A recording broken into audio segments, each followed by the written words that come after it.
Alright, mugetu akafuna gwe ssebo oba nnyabo atulaba. Akwatidde National Unity Platform bendera mu kalulu k'okujjuza ekifo ky'omubaka omukyala akiikirira abantu b'Ekalangala. Omukyala Nampala Irene ng'ono ye mukulu w'omugenzi Nakimuli Helen.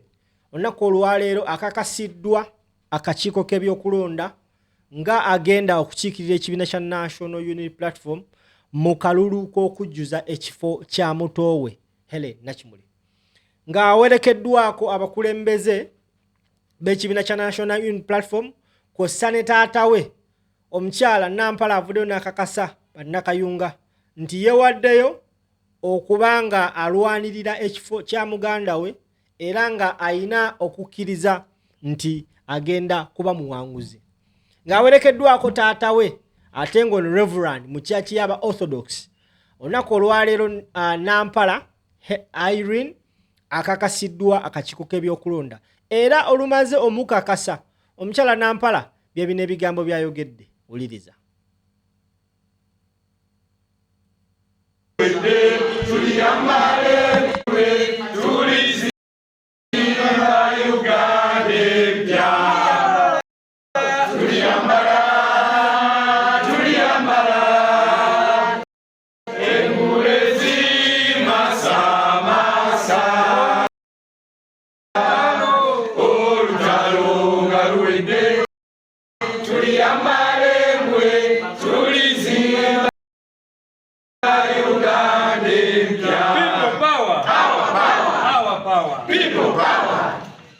Nzenga Nampala nsaba munteekemu obwesige, sigenda kubayiwa, sigenda kubalekerera, ate ngenda kubeera mukyala mwesimbu, neetegese okukuŋŋaanya ebirowoozo byammwe mwenna bannakalangala okubitwala ku flo ya palamenti okubeera nga tubyogerako, okubeera nga tubigonjoola.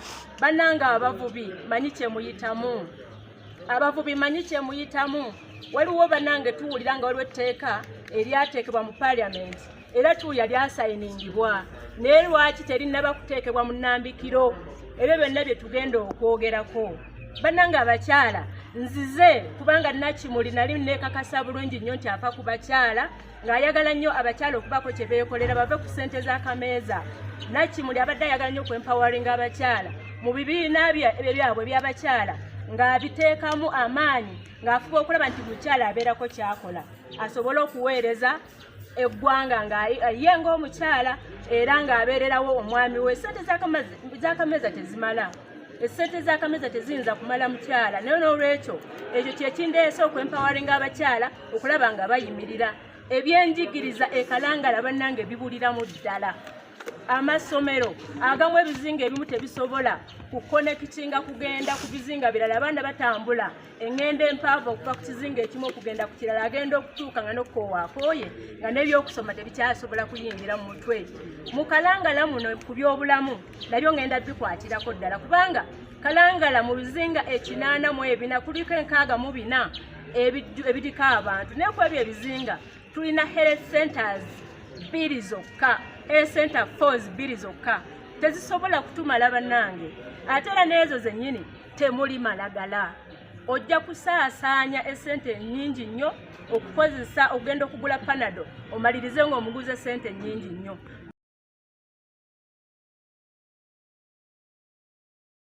Okay, oyo ye Nampala Irene nga ye muto w'omugenzi Helen Nakimuli eyatufaako.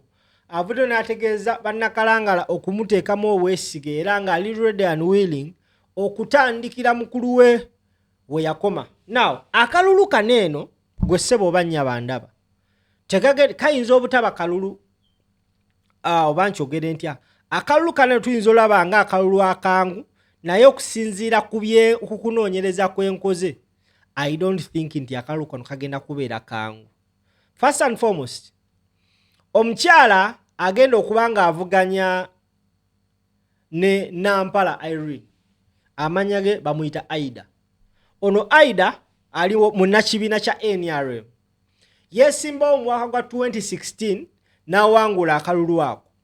2021 after the coming of the National Unity Platform bafrontinga a junior person mu byobufuzi by'eggwanga Uganda omugenzi Helen Nakimuli amuwangula naye teyamuwangulira ku magini nnene because Nakimuli yafuna obululu 9 Helen manyanga Nakimuli yafuna obululu 9 ono Aido wa NRM yafuna obululu bwali mu luna 8 ekikweraga nti margin teyali y'amaanyi. It was like 1000 margin. Akalulu akawedde era nako teyakawangulira okusinziira era n'okumulangirira bannakayunga ku tally center bateekawo embeera era bali baagala mubba. Olunaku olwaleero muganda we bamunominatinze akakiiko k'ebyokulonda. Returning officer alangiriridde nti ekibiina kya National Unity Platform kifrontinze omukyalo oyo gw'olengera amanyikibwa Irene Nampala ng'agenda okwebanga yeetaba mu kalulu kano. Ennaku z'omwezi ndowooza nga 24 lwe tugenda okuba nga tulonda. So campaign zitandise olunaku olwaleero wenjogerera Kalangala ekutte omuliro. Abakulembeze ba National Unity Platform, ababaka ba Parliament kosa ne secretariat yonna eri ku kazinga Kalangala. Ekisinga okwewunyisa nti first and foremost ennaku ze bawadde abantu baneeno okuba nga banoonya akalulu ntono nnyo okusinziira ku kifo ky'e Kalangala nga bwe kiri. Naye Ssaabawandiisi w'ekibiina Secretary General w'ekibiina David Lewis Rubongoya avuddeyo n'akakasa nti mu mbeera yonna kabakole batya National Unity Platform eri ready okuba nga yeŋŋanga ensonga eno mu mbeera yonna. Era wano wasinziridde okutegeeza bannayuganda bannakayunga obuteetiiririra okuyimirirawo ku mazima n'okuwagira omwana waabwe Nampala Helen.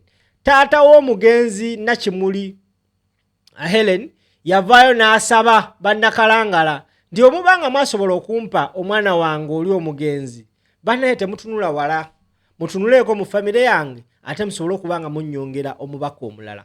Era bannakalangala kubiri ekalangala ku ground kiraga nti bali ready. Secretary General w'ekibiina kya National Unity Platform David Lewis Rubongoyo abadde ayogerako eri bannamawulire ku nsonga z'akalulu kanene. Who is on ground right now?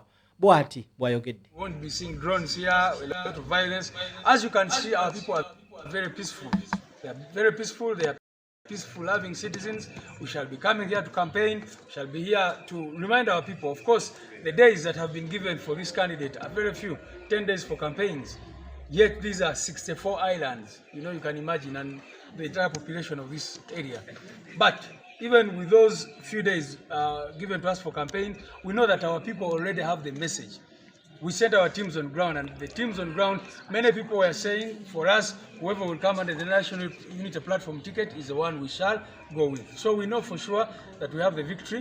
We want to condemn all these things that have been happening in other by-elections, the violence, the vote rigging and all that, and hope that this process will be free, fair and transparent. Thank you. Oyo ye Secretary General w'ekibiina kya National Unity Platform David Lewis Rubongoya nga nnyonnyola eggwanga ku nteekateeka nga bwe ziyimiridde wali eri mu district y'e Kalangala. Akutegeezezza nti akakiiko k'ebyokulonda kaabawadde ennaku 10 zokka zokeza campaign. Kyokka ng'ebizinga biri mu 66 ekitegeeza nti balina okuba nga bakola nnyo because kyandisoboka okuba nti n'ebizinga ebimu tebagenda bituukako. Naye n'agumya bannayuganda n'agamba nti bagumu because already basinise team ku ground ezatandise okukola omulimu. Olunaku lw'ejjo Ssaabakunzi w'ekibiina Habibu Wembo ye yasose Kalangala era n'amiitinga bannakibiina kya National Unity Platform abakunga mu district y'e Kalangala ne bakakasa nti buli kimu kiri talatiibu. Balindiridde kimu kutandika kutalaga byalo. Era Habibu we yasinzidde n'agamba nti n'omukulembeze gy'ali mu buwaŋŋanguse yamutegeezezza nti akalulu kano agenda kabeeramu era buli lwale gye bagenda okukola agenda fuba nnyo okulaba nga addressinga abantu b'e Kalangala n'okubajjukiza message y'enkyukakyuka n'okulonda omuntu omutuufu alina okuba nga abakiikirira nga wa National Unity Platform. Thank you so much.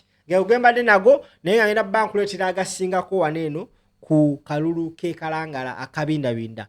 Olunaku olw'enkya okwosa enkya campaign we zigenda okuba nga zitandika mu butongole. Olwaleero ebadde nomination naye abaana bayisizzaamu eggaali district y'e Kalangala n'ekwata ku mutwe. Mubeere bulungi muweeraba.